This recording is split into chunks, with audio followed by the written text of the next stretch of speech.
그 고사성어 중에 견지망월이라는 말이 있습니다. 이 견지망월이라는 말이 이런 뜻이죠. 달을 보라고 손을 이렇게 들어 가리켰더니 손가락만 본다. 그래가지고 본질적인 것을 보지 못하고 부차적인 것만 계속 집중하는 것을 지적하는 말이 이 견지망월이라는 말입니다. 제가 이번 주 고난주간 말씀을 이렇게 준비하면서 예수님을 처음 믿었을 때, 제 스스로가 예수님 처음 믿었을 때 이런 실수가 좀 있지 않았나 하는 생각이 좀 들었었어요. 왜냐하면 제가 예수님을 처음 믿었을 때 한동안은 이렇게 매년 고난주간만 되면요, 제가 했던 게 뭐냐면 심적으로 혼자 스스로를 굉장히 괴롭게 했습니다. 나 때문에 예수님이 죽으셨어 하면서 계속 심적으로 저 스스로를 괴롭게 하는 거예요. 그러면서 예수님의 그 고난에 동참하겠다고 혼자 계속 자기 학대를 하는 그런 마음으로 좀 그렇게 지냈던 기간이 있습니다. 사실 지금도 한국교회 안에는 이 고난주간만 되면 여러 가지 이렇게 금식들을 하지 않습니까? 예를 들어서 뭐 SNS를 금식한다든지 뭐 미디어를 금식한다든지 또는 끼니를 금식한다든지 이렇게 금식들을 하죠. 저도 그렇게 금식을 하면서 여러 경건한 습관들을 가지고 이렇게 좀 예수님의 그 고난에 동참하려고 했었던 건데요. 근데 그런 과정에서 제가 좀 이렇게 본질을 좀 많이 놓쳤던 것들이 있었던 것 같아요. 나중에 차차 좀 설명을 드릴 건데, 제가 이렇게 해봤던 금식들을 이렇게 좀 돌아보다 보니까 재밌는 금식이 하나 생각이 났습니다. 뭐냐면, 십몇 년 전에 제가 저희 아내랑 이렇게 사귀기 시작할 때, 저희 아내랑 제가 이제 교제를 2월 달에 시작을 했어요. 2월 며칠인지는 기억이 안 나는데 2월인 건 기억이 나더라고요. 근데 2월 며칠에 이렇게 교제를 시작했는데 그렇게 되다 보니까 여러분 고난주간하고 부활주일이 한 3월 달이나 4월 달에 대부분 있는 거 아시죠? 그러니까 얼마 사귀지 않았는데 100일도 안 됐는데 고난주간이 시작이 되는 거예요. 근데 그렇게 되니까 당시에 굉장히 신실했던, 저보다 훨씬 더 신실했던 저희 아내가 자기는 일주일 동안 연락을 안 하겠대요. 저한테 사귄 지 100일도 안 됐는데 연락 하나도 안 하겠다고 전화도 안 받고 문자 답장도 안 하는 그런 만행을 저질렀어요. 거의 일방적으로 연락을 끊더라고요. 근데 저도 물론 이제 지금 하라면 잘할 수 있을 것 같아요. 저 지금 하라고 하면 잘할 수 있을 것 같은데 그때는 그게 왜 힘들었는지 그것도 일종의 금식이 되더라고요. 또 지난주에는 이런 것도 있었어요. 저희 큰 아이가 학교에서 이제 기독교 대안학교를 다니다 보니까 이 고난주간이 됐다고 안내 통신문이 온 겁니다. 그래서 거기 뭐라고 적혀 있냐면 내용을 보니까 이번 한 주간을 미디어 금식을 시키래요. 아이들을. 미디어 금식을 시켜라. 그걸 본 저희 아내가 저에게 또 특명 하나를 주는 거예요. 뭐냐면 애들을 등하교 시킬 때 이번 주는 가요를 틀어주지 말아라. 이렇게 이야기를 하더라고요.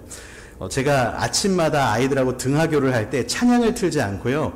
뉴진스, 아이브 모르시죠? 저도 잘 몰라요. 그 사람들이 몇 명인지도 모르고 어떻게 생겼는지도 모르는데 그 아들들이 계속 틀어달라고 해서 틀어줍니다. 근데 그걸 이렇게 틀어주면은 무슨 말인지도 모르는 노래들이 나와요. 여러분 한국말인데 무슨 말인지 못 알아듣겠어요. 요즘 노래들이 그렇더라고요. 근데 뒤에서 이 5살, 10살 된 애들은 그걸 따라 불러요. 놀랍습니다. 그리고 저도 이제 한 3주째 지금 등하교를 시키다 보니까 계속 듣다 보니까 들리기 시작했어요. 여러분들도 들으시면 들릴 겁니다. 뉴진스, 아이브가 핫하다고 해요. 네, 근데 무슨 말인지 그 말은 들리는데 무슨 내용인지 이해는 잘 안 갑니다. 여전히. 어쨌든 간에 그렇게 하는데 이제 걔네들은 다음 주에 그거 못 듣습니다. 금식해야 돼요. 네, 여러분 이렇게 우리 그리스도인들은 고난주간이 되고 나면 예수님의 고난을 묵상하면서 거기에 동참하려는 그런 시도들을 하지 않습니까?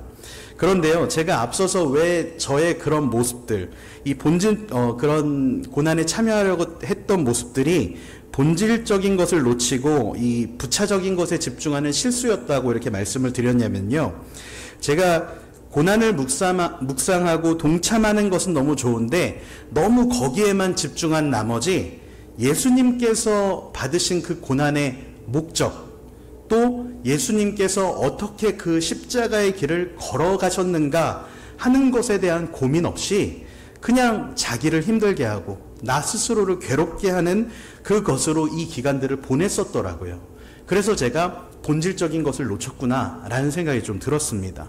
하지만 이렇게 고난주간을 보내는 것은 절대로 하나님께서 저와 여러분에게 원하시는 일이 아닐 겁니다. 여러분, 예수님은 이 고난주간을 보내게 될 저와 여러분들에게 앞으로 이 일주일, 1년에 딱 한 주 있는 이 일주일만큼은 너도 죄인처럼 좀 생각하고 지내라. 너도 내가 너 때문에 얼마나 힘들었는지 너도 좀 당해봐라. 이런 마음으로 우리에게 고난주간을 허락하신 게 아닐 거라는 말씀이에요. 고난주간에 우리는 금식이나 여러 가지 경건한 습관을 통해서 예수님의 고난을 묵상해보고 거기에 동참할 수는 있습니다. 하지만 이 예수님의 고난을 단순하게 율법적으로 생각해서 그것이 나를 힘들게 하고 자기를 학대하는 좀 그런 시간으로 변질이 돼버리면 여러분, 그 순간 예수님의 십자가는 굉장히 무의미한 십자가가 될 가능성이 높지요. 우리가 이번 한 주간 꼭 해야 하는 것은 금식뿐만이 아니라 예수님께서 그 고난을 통해 저와 여러분에게 주고자 하셨던 것들, 그것이 무엇인가, 또 예수님께서 그 길을 걸어가실 때 어떤 마음이셨을까, 그리고 그런 예수님을 저와 여러분에게 보내신 하나님이 어떤 하나님이신가, 여러분, 우리가 그것들을 충분히 묵상할 수 있는 그런 고난주간 되기를 소망합니다. 그래서 오늘 고난주간을 시작하면서 이 아버지라는 제목으로 말씀을 좀 나눠보려고 하는데요. 여러분, 마가복음 14장에 보면 예수님께서 잡히시기 전에 그 겟세마네 동산에 올라서 이렇게 기도하시는 장면이 있는 거 아시죠?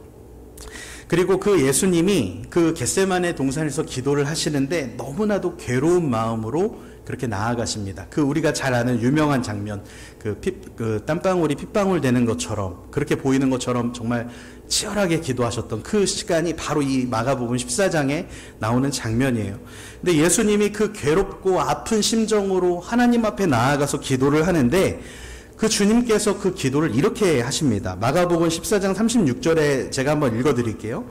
이르시되 아빠 아버지여, 아빠 아버지여, 아버지께 모든 것이 가능하오니 이 잔을 내게서 옮기시옵소서. 그러나 나의 원대로 마시옵고 아버지의 원대로 하옵소서.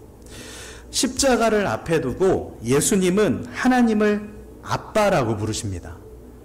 아빠. 그리고 그렇게 기도를 시작하고 계세요. 여러분, 여기서 이 아빠라는 말은요, 원어 그대로도 아빠라는 말이에요. 아빠. 그냥 헬라어로도 아빠라고 적혀 있습니다.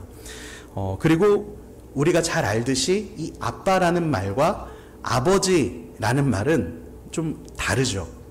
헬라어로도 이 두 말은 명확하게 구분이 됩니다. 아버지, 헬라어로 아버지는 파테르라고 돼 있어요. 그래서 우리가 영어로 잘 아는 파더라는 말과 비슷하죠, 파테르. 근데 아빠는 아버지와 다르게 그냥 진짜 아빠 이렇게 써 있어요, 헬라어로도. 그렇기 때문에 영어로는 이제 뭐 데디, 파파 뭐 이 정도 되겠죠. 그러니까 우리가 가지고 있는 그 어감처럼 이 아빠와 파테르는 완전히 다른 개념의 단어입니다. 여러분, 이 아빠라는 호칭은요, 아버지보다 훨씬 더 친밀한 호칭 아닙니까? 훨씬 더 가까운 관계성을 나타내는. 그래서 십자가 그 고난의 길을 가려고 하시는 예수님께서 여러분, 하나님 아버지를 부를 때 어떻게 부르시냐면 아빠 이렇게 부르시는, 성경에 보면 예수님이 아빠라는 단어를 이때 딱 한 번 사용하시더라고요. 성경에 아빠라는 단어가 3번이 나오는데 예수님이 한 번 딱 사용하신 장면이 여기 나옵니다. 십자가 길을 앞에 두고. 여러분, 저희 집에 아들들이 이제 3명이 있습니다. 제가 이렇게 아들 셋을 둔 아빠인데, 이상하게도 이제 첫째, 둘째는 말을 할 수 있으니까 이 첫째, 둘째가 저를 부를 때 한 번도, 지금까지 단 한 번도 아버지 이렇게 부른 적이 없어요. 얘네들은 저를 보면서 맨날 아빠 거립니다. 참 버르장머리 없지 않습니까? 10살 되고 5살 됐는데 아버지라고 하질 않아요. 감히 아버지를 아빠라고 부릅니다. 여러분, 만약에 제가 진심으로 지금 이렇게 말하고 있다면 저는 정말 이상한 사람이겠죠. 왜 어린 아들들이 아버지를 보면서 아빠라고 이렇게 표현을 할까요? 왜 그 어린 아이들은 아버지를 보면서 꼭 아빠라고 부를까요? 이 아빠라는 호칭은 신뢰의 표현인 거예요. 나를 보호해주고 나를 양육해주고 내가 아무리 잘못해도 나를 용서해주는, 또 나를 가장 선하고 좋은 길로 인도해주는 그 보호자에 대한 신뢰를 담은 단어가 바로 이 아빠인 겁니다. 가장 친밀한 호칭이 바로 이 아빠인 거예요. 그리고 지금 예수님은 십자가, 그 두렵고 괴로운 상황 앞에서 하나님을 아빠라고 부르고 계시는 거죠. 그러면서 기도합니다. 내 원대로 하지 마시고 아버지 원대로 하옵소서.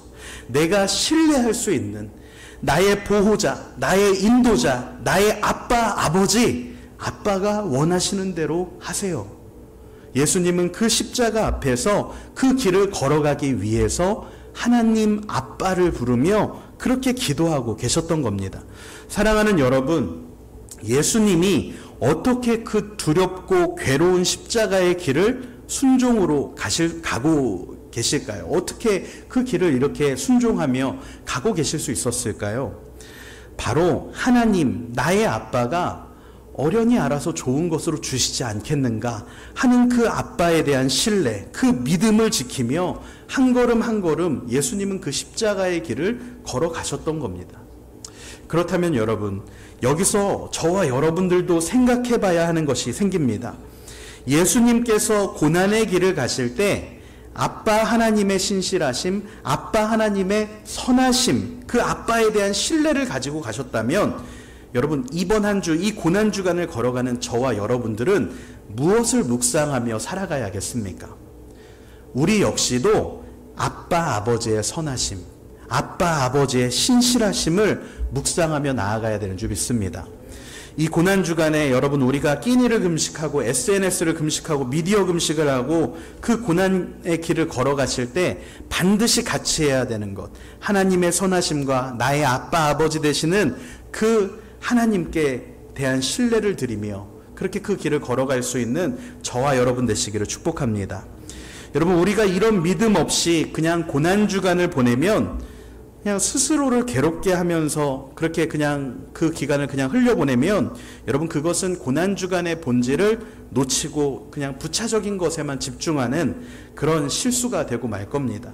아빠 아버지의 선하심을 묵상하면서 그 고난의 길을 통과하신 예수님처럼 나를 향한 선한 계획을 갖고 계시는 그 아빠 아버지를 묵상하며 한 주를 살아갈 수 있기를 원합니다. 오늘 본문을 보시면 주님은 저와 여러분에게도 양자의 영을 보내주셨어요. 그리고 이제 하나님께서 우리에게 아빠 아버지라고 부를 수 있는 그런 특권을 허락하셨다고 합니다. 우리 함께 본문 15절 말씀을 같이 한번 읽어볼까요? 15절 말씀 같이 한번 읽도록 하겠습니다. 너희는 다시 무서워하는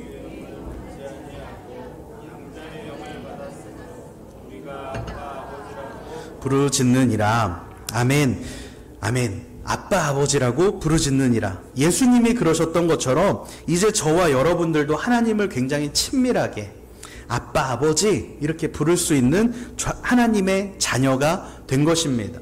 여러분, 이렇게 하나님의 자녀가 된 것, 우리들에 대해서 오늘 본문이 말씀하시는 것이 있어요. 우리 이렇게 하나님의 자녀가 된 우리에게 오늘 본문이 우리에게 말씀해 주는 것이 두 가지가 있는데요. 제가 한 가지씩 좀 나눠보려고 하는데, 먼저 첫 번째로는 오늘 본문 말씀을 보면 저와 여러분이 하나님의 자녀라는 사실을 성령님께서 증언하신다고 이렇게 말씀을 하십니다. 성령님이 저와 여러분의 하나님 자녀됨을 증언하신다, 증명하신다라고 말씀해요. 이 16절 말씀도 한번 같이 보시면 같이 한번 읽어보겠습니다. 시작. 성령이 친히 우리의 영과 더불어 자녀인 것을 증언하시나니. 아멘. 제가 이 말씀을 묵상하다가 이번 주 말씀 준비하면서 이 말씀을 묵상하다 떠오른 장면이 하나가 있었어요. 뭐냐면 여러분, 사복음서에 공통적으로 나오는 이야기 중에 하나가 예수님이 이렇게 세례 받으시는 장면, 그 이야기가 나오거든요. 근데 예수님께서 세례 요한에게 가서 세례를 받으실 때 어떤 일이 일어났습니까? 하늘문이 이렇게 열리면서 성령님이 이렇게 비둘기와 같이 임하세요. 그러면서 하늘에서 음성이 나는데 뭐냐면 이는 내 사랑하는 아들이라.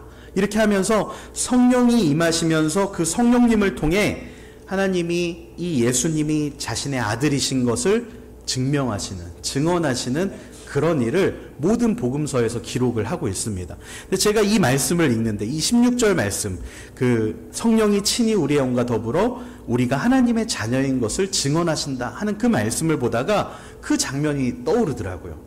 여러분, 하나님께서 성령님을 보내셔서 지금 저와 여러분들이 주님의 자녀된 사실을 증언하고 계신 줄 믿습니다. 사랑하는 여러분, 저와 여러분이 하나님의 자녀인 것은 우리가 따로 증명할 필요가 없는 사실이에요. 저와 여러분이 나 하나님의 자녀야 하면서 그것을 증명하려고 어떤 노력을 하고 어떤 고행을 하고 어떤 나를 괴롭게 하는 그런 것들을 하지 않아도 여러분, 저와 여러분의 하나님 자녀됨을 누가 증언하신다고요? 우리 안에 계시는 성령께서 증언하고 계시는 거예요. 그것을 증명하고 계시는 겁니다. 우리가 하나님의 자녀가 되기 위해서 고난주간이라고 뭐 특별한 어떤 고난을 내 몸에, 내 삶에 가하지 않아도 된다고요. 내 스스로 내 삶을 괴롭게 하지 않아도 여러분, 저와 여러분의 하나님의 자녀된 그 사실은 성령께서 이미 증언하고 계십니다. 이미 다 증명된 사실이에요. 그렇기 때문에 여러분, 고난주간에 예수님의 고난을 묵상하는 것은 좋지만 절대로 그것을 통해서 내가 하나님의 자녀라는 것을 입증하려는 그런 시도는 하지 마시기 바랍니다. 예전에, 정말 오래전에는 그 중세 그 수도원에 가면 많은 고행들을 통해서 사람들이 자기 자신을 괴롭게 하면서 자기 믿음을 확인받으려고 그랬어요. 그것을 통해서 자신이 하나님께 대한 어떤 그 은혜에 보답하려는 행동들을 자기 자신을 아프게 하면서 그런 것들을 했어요. 이 고난주간만 되면 많은 사람들이 지금도 그런 시도들을 합니다. 하지만 여러분, 오늘 성경 말씀은 우리에게 분명히 말씀하세요. 우리의 어떤 고통을 통해서가 아니라 성령님이 증언하심으로 저와 여러분이 하나님의 자녀된 사실이 증명되었습니다. 할렐루야. 여러분, 이번 한 주를 살아가실 때 예수님의 고난을 묵상하고 동참하는 것은 좋습니다. 그러나 절대로 자기 자신을 괴롭게 하지 마십시오. 여러분들 너무나도 존귀한 사람들입니다. 고난주간이라고 특별하게 우울하게 사실 필요 없습니다. 여러분, 소망을 가지고 걸어가시기를 축복합니다. 고난주간이라고 죄스러운 마음, 괴로운 심정, 여러분, 그것을 이번 주만 딱 갖는 것도 참 웃긴 일입니다. 여러분, 우리는 그런 마음으로 이 딱 한 주, 1년에 한 주 딱 보내야 되는 그런 사람들이 아니에요. 여러분, 마치 돌아온 탕자가 이 아버지께 와가지고 그 둘째 아들이 아버지께 돌아와서 했던 말 기억나시죠? 나를 아버지의 그 아들로 여기지 마시고 종으로 모시라고. 여러분, 그 이야기를 듣는 아버지의 심정이 어떻겠습니까? 여러분, 이번 주가 고난주간이라고 해서 이번 한 주간 나 자신을 괴롭게 하면서 그 돌아온 탕자 마냥 나를 종처럼 여기세요 하면서 살아간다면 그것을 보시는 아버지의 마음이 어떠실까요? 여러분, 그렇게 자기를 힘들게 괴롭게 하면서 가실 것이 아닙니다. 예수님이 십자가의 길을 가신 이유, 그 목적을 더 묵상하시기를 축복합니다. 저와 여러분이 종이 아니라 하나님의 자녀가 되게 하기 위해서 예수님은 그 고난의 길을 가셨습니다. 그 예수님의 십자가의 길, 그 목적을 분명하게 하시는 그런 고난주간 되시기를 축복합니다. 두 번째로요, 오늘 말씀은 이 하나님께서 자녀에게 허락하시는 고난이 유익하다라고 말씀을 하세요. 우리 본문 17절 말씀을 같이 한번 또 읽어보겠습니다. 17절입니다. 자녀이면 또한 상속자 곧 하나님의 상속자요 그리스도와 함께한 상속자니 우리가 그와 함께 영광을 받기 위하여 고난도 함께 받아야 할 것이니라. 아멘. 이재철 목사님이 쓰신 로마서 책 2권에 보면은 이런 이야기가 나와요. 여러분, 병 중에 이렇게 암이라는 병이 무서운 이유가 뭐냐면 암은 진행되는 동안 이렇게 통증을 못 느낀대요. 별로 통증을 못 느끼고 이상을 못 느끼다가 이 암으로 인해서 몸이 아프다라는 걸 알게 되면 그때는 이미 손 쓸 수 없을 정도로 암이 많이 퍼져 있는 경우가 많다고 합니다. 그래서 이 암이라는 병이 무섭다라고 이야기를 해요. 반면에 감기 같은 병은 참 고마운 병이래요. 왜냐하면 그 감기는 딱 걸리는 순간 목이 아프고 몸이 아프고 막 하면서 이 증상들, 아픔이 바로바로 나타나는 거예요. 그래서 감기에 걸리는 사람들은 오히려 건강을 더 조심하게 된다는 거죠. 그리고 실제로 일본의 한 통계에 의하면 감기에 잘 걸리는 사람이 오히려 더 장수한다는 그런 통계가 나왔대요. 감기 많이 걸리시는 분들 오래 사실 겁니다. 그래서 이걸 읽으면서 참 저는 감기 안 걸리는데 이게 감기에 잘 걸리시는 분들 좋으시겠습니다. 여러분들 이게 무슨 말입니까? 계속 고난이 있고 아픔이 있는 것이 오히려 유익할 수 있다는 거예요. 그러면서 그 책에서 이재철 목사님 뭐라고 말씀하시냐면 하나님의 자녀는 고난의 유익을 깨닫는 것에서 한 걸음 더 나아가서 고난의 필요성을 통감해야 합니다. 이렇게 이야기를 해요. 고난의 유익을 깨닫는 것에서 한 걸음 더 나아가서 고난의 필요성, 그것을 느껴야 된다고 이야기를 하는 거예요. 여러분, 제가 지난주 월요일에 저희 집 셋째 이제 50일 거의 다 됐어요. 이제 50일 거의 다 된 그 아이를 데리고 비형간염 2차 주사를 맞히러 갔습니다. 이 비형간염 2차 주사니까 1차는 이미 맞았겠죠. 얘가 태어나자마자, 요즘에는요 여러분, 애들이 태어나자마자 딱 2주 지나면 2가지 주사를 맞아요. 뭐냐면 그 비형간염 1차 주사하고 불주사라고 다 아시죠? 그게 BCG 주사라고 해가지고 결핵 예방 주사예요. 그래서 그거 2대를 이렇게 맞는데 2주가 됐을 때 그걸 맞고 또 한 달이 지나면 2차를 맞고 이번에 끝난 줄 알았더니 다음 달에 또 오래요. 3차 주사를 맞아야 된대요. 그러니까 이 비형간염이 그렇게 무섭나 봐요. 그래서 저는 이제 그 정도 생각을 하고 있었는데 1년 동안 이 아이가 맞아야 되는 그 예방주사의 양이 굉장히 많더라고요. 그걸 알면 되게 힘들 것 같은데 다행이에요. 몰라서. 근데 제가 이 아이를 보면서 그런 생각이 들었어요. 이 태어나서 이 부모님의 보호 아래 별 고통 없이 불편 없이 살아가는 이 아이가 여러분 자기의 의지와 상관없이 그 믿었던 보호자에 의해서, 그렇게 신뢰했던 그 아빠 엄마에 의해서 이렇게 그 고통의 자리에 놓여지는 거잖아요. 주사를 맞아야 되는. 여러분, 제가 정말 몸 모르고 얘를 주사 맞추려고 이 윗도리 이쪽 팔 쪽을 이렇게 깠어요. 왜냐면 다 주사를 맞으면 팔에 맞잖아요. 근데 애기들은 너무 이게 작아서 허벅지에다 맞더라고요.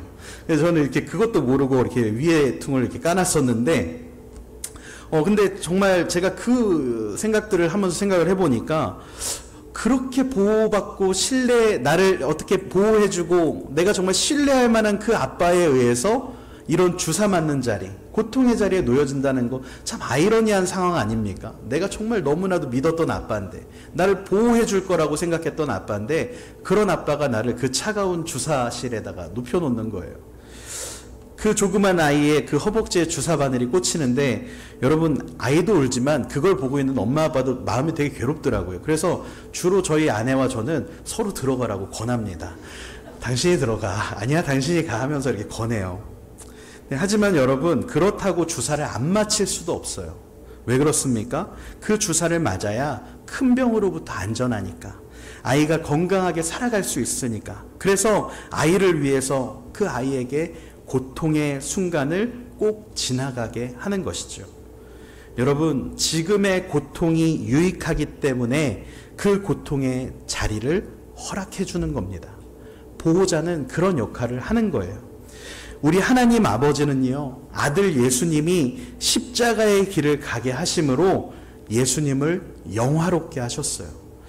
빌립보서 2장 9절에서 11절 말씀해 보니까 이렇게 말씀합니다. 이러므로 하나님이 그를 지극히 높여 모든 이름 위에 뛰어난 이름을 주사 하늘에 있는 자들과 땅에 있는 자들과 땅 아래에 있는 자들로 모든 무릎을 예수의 이름에 꿇게 하시고 모든 입으로 예수 그리스도를 주라 시인하여 하나님 아버지께 영광을 돌리게 하셨느니라. 아멘. 여러분, 그리고 예수님께서 그 십자가의 길을 통해 저와 여러분에게 구원을 이루어 주셨고, 그 십자가 죽음 이후에는 부활을 통해서 또 저와 여러분에게 영생을 허락해 주신 줄 믿습니다. 분명히 고통의 길이었어요. 너무나도 괴로운 길이었어요. 하지만 그 고통의 길은 예수님께는 영광의 길이었고 저와 여러분에게는 생명의 길이 되었습니다. 사실 제가 이번 주에 이 고난주간 말씀을 준비하면서 가장 많이 묵상했던 주제는 고난이 아니었어요. 저는 계속해서 아버지에 대해서 묵상을 하게 됐습니다. 예수님께서 십자가의 길을 걸어가실 때 묵상하셨을 아버지, 그 선하시고 신실하시고 나에게 가장 좋은 아빠, 아버지, 그 아버지를 생각하면 생각할수록 우리 예수님이 걸어가신 그 십자가 길은 절망스럽고 고통스러웠던 길이 아니라 부활로 가는 소망의 길이 되지 않았겠습니까? 여러분, 예수님은 분명히 그 길을 걸어가실 때 절망과 괴로움을 가지고 가지 않으셨을 겁니다. 아빠, 아버지에 대한 신뢰가 있기 때문에 예수님은 그 십자가의 길을 담대하게 걸어가실 수 있었던 거예요. 그런 의미에서요, 여러분, 저는 이번 한 주 우리 동부항성 생명샘교회 성도님들은 고난주간을 보내실 때 첫 번째로는 여러분, 저와 여러분들이 꼭 이 선하신 아빠, 아버지를 묵상하면서 살아갈 수 있기를 소망합니다. 또 두 번째로 우리가 여러 가지 금식을 하시게 될 텐데 아마 각자 계획을 하고 계시죠. 그런데 그런 금식들을 하실 때 여러분, 이런 금식을 한번 해보세요. 낙심 금식, 절망 금식. 제가 왜 이런 말씀을 드리냐면, 여러분, 우리가 선하신, 나를 고난 가운데서도 가장 좋은 길로 이끌고 계시는 그 좋은 아빠, 아버지를 묵상하면 할수록 여러분, 우리가 낙심하고 절망하는 것은 완전히 잘못된 거 아닙니까? 하나님이 나에게 가장 좋은 길을 여실 것을 믿는데 어떻게 우리가 낙심할 수 있습니까? 어떻게 우리가 절망할 수 있습니까? 그러니까 여러분, 고난주간을 보내실 때는 꼭 여러 가지 금식 중에 이 금식을 하시기 바랍니다. 절망하는 것을 금식하십시오. 낙심하는 것을 금식하십시오. 지금 여러분들의 삶에 많은 문제들이 있고 어려움이 있고 고난이 있어도 여러분, 낙심하는 거 이번 한 주는 금식입니다. 절망하는 거 이번 한 주는 금식이세요. 왜냐하면 선하신 아버지를 묵상하기 때문에, 나에게 좋은 아빠, 아버지가 계시니까 여러분, 그 금식을 꼭 하시기를 축복합니다. 제가 어제 이렇게 말씀을 준비하는데 계속 듣게 된 찬양이 하나가 있어요. 사실 어제 아침에 너무 피곤해가지고 이제 일을 좀 하다가 집안일을 하고 설교를 조금 쓰다 잠깐 쉬어야겠다고 방에 들어가서 잠깐 눈을 붙이려고 하는데 이 1번, 2번 아들들이 와가지고 엄청나게 뛰는 거예요. 그래서 다른 방으로 피난을 갔더니 누군가가 거실에서 갑자기 찬양을 부르기 시작하는 거예요. 잘 수가 없었어요. 계속 찬양 소리가 너무 크게 들려가지고. 근데 그 찬양이 뭐였냐면 하나님의 부르심이라는 찬양이었어요.